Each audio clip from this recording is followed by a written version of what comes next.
নমস্কার বন্ধুরা, নন্দিনী সিম্পল কুকে তোমাদের সবাইকে জানাচ্ছি স্বাগত। একদমই রেশমের মতো নরম তুলতুলে ভাপা পুলি পিঠে কিভাবে তৈরি করবে সেই রেসিপি আজকে তোমাদের জন্য রইল।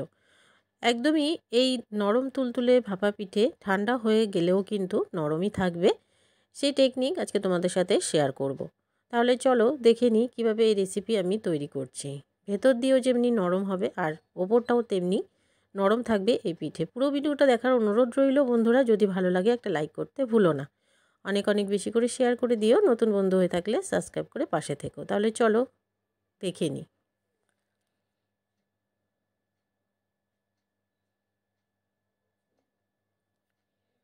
ভাপা পুলি তৈরি করার জন্য প্রথমে আমি এদিকে নারকেলের পুরটা তৈরি করে নেব। নারকেলের পুরটা তৈরি করার জন্য প্রথমে আমি এদিকে দিয়ে দিলাম নারকেল কোড়া। এখানে আমি একটা নারকেল পুরো কুড়িয়ে নিয়েছি। দিয়ে দিচ্ছি গুড়। এবারে একটা পুর তৈরি করে নেব। এখানে আমি 200 গ্রাম গুড় ব্যবহার করছি।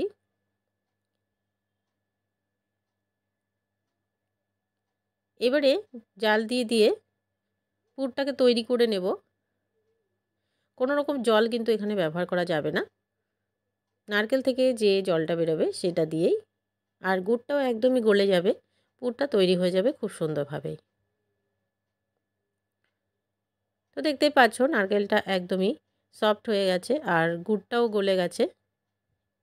আরও কিছুক্ষণ আমি নাড়াচাড়া দিয়ে পুরটাকে তৈরি করে নেব। পুরটা একদমই রেডি করে নিলাম। এবারে নামিয়ে নিচ্ছি।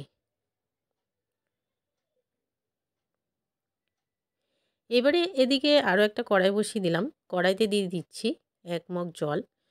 টেকনিকটা হলো বন্ধুরা, যখনই না এই জলটা দেবে একটু বেশি দেবে, আর যে চালের গুঁড়োটা রান্না করবে সেটা একটু বেশি জল দিয়েই ফুটিয়ে রান্না করবে। অনেকে দেখি একদমই কম জল দেয় আর চালের গুঁড়োটা দিয়ে সঙ্গে সঙ্গে জলটা একদমই অ্যাবজর্ব হয়ে যায়। আর দেখি চালের গুঁড়িটা দিয়ে সঙ্গে সঙ্গে গ্যাসটাকে বন্ধ করে ঢাকা দিয়ে দেয়। তাতে করে কি হয়, অনেক সময় যে ডোটা হয় সেটা কিন্তু সফট হয় না, আর ঠান্ডা হলে শক্ত হয়ে যায়। সেই কারণেই একটু বেশি করে জল দিয়েই রান্না করে নিতে হবে চালের গুঁড়িটাকে। তো আমি দেখতেই পাচ্ছ এখনও রান্নাটা হয়নি। আমি কিন্তু গ্যাসের ফ্লেমটাকে বন্ধ করিনি। চালের গুঁড়োটাকে অনেকক্ষণ ধরে খুব ভালো করে রান্না করে নেব। এই পিঠেগুলো ঠান্ডা হলেও সফট থাকবে একদমই।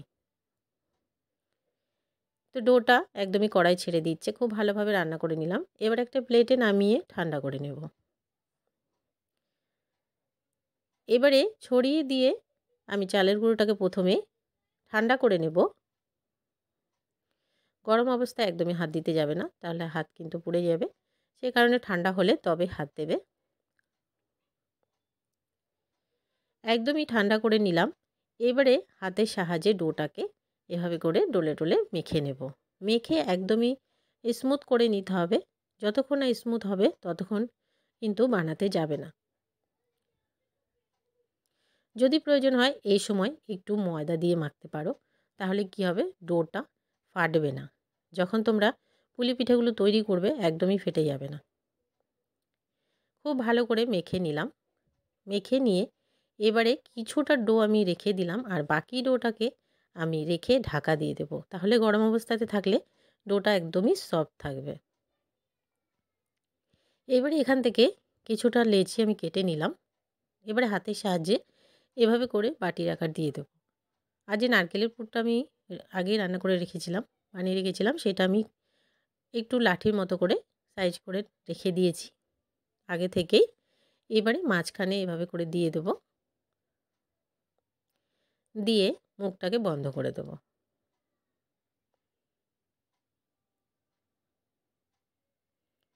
ভিডিওতে তোমরা দেখতেই পাচ্ছ আমি কিভাবে করে মুখটাকে বন্ধ করছি।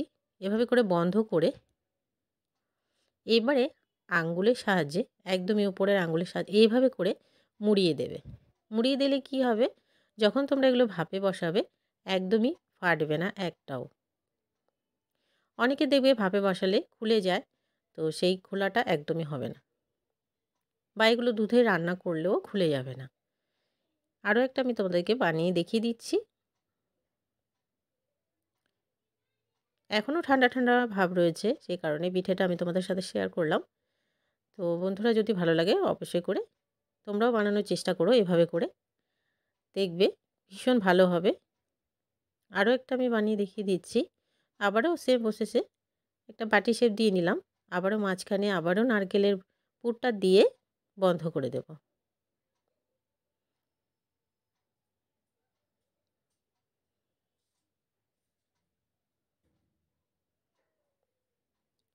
আবারও বন্ধ করে দিলাম। মুখটাকে বন্ধ করে দিয়ে আঙুলের সাহায্যে আবারও মুড়ে মুড়ে দেব।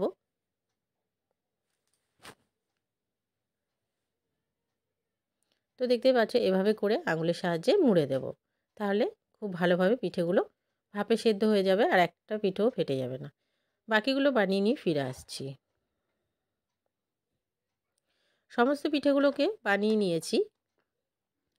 এবারে চলে যাব ভাপে সেদ্ধ করতে।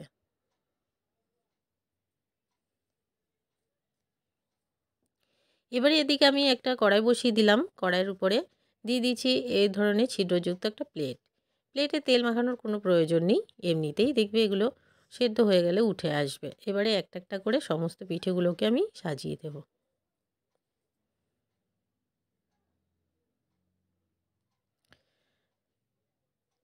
সমস্ত পিঠেগুলোকে সাজিয়ে দিলাম। এবারে ঢাকা দিয়ে 5 থেকে 10 মিনিটস পর্যন্ত ভাপে সেদ্ধ হতে দেবো। তার বেশি কিন্তু একদমই নয় বন্ধুরা, তাহলে সমস্ত পিঠে ফেটে যাওয়ার ভয় থাকে।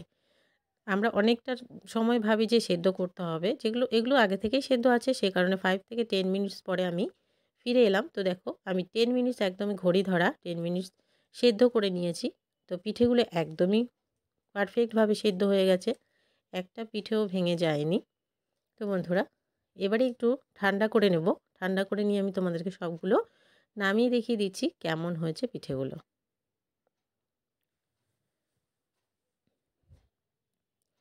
এবারে পিঠেগুলো একদমই ঠান্ডা হয়ে গেছে। এবার আমি একটা প্লেটে সাজিয়ে নিচ্ছি সমস্ত পিঠেগুলোকে।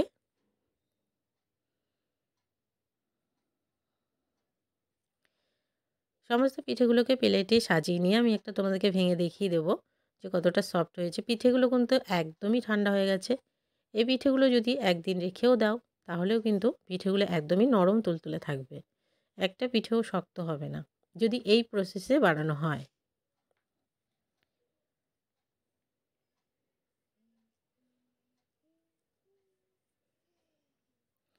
সমস্ত পিঠেগুলোকে আমি নামিয়ে নিলাম। একটা আমি তোমাদেরকে ভেঙে দেখিয়ে দিচ্ছি কেমন হয়েছে।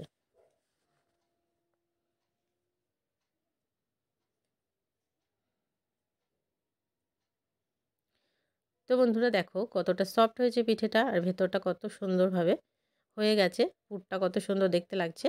তো বন্ধুরা আজকের এই পিঠে রেসিপি ভালো লাগলে অবশ্যই করে একটা লাইক করে সাবস্ক্রাইব করে পাশে থেকো নতুন বন্ধু হলে। আজকের মতন এখানে শেষ করছি। সবাই ভালো থেকো, টাটা।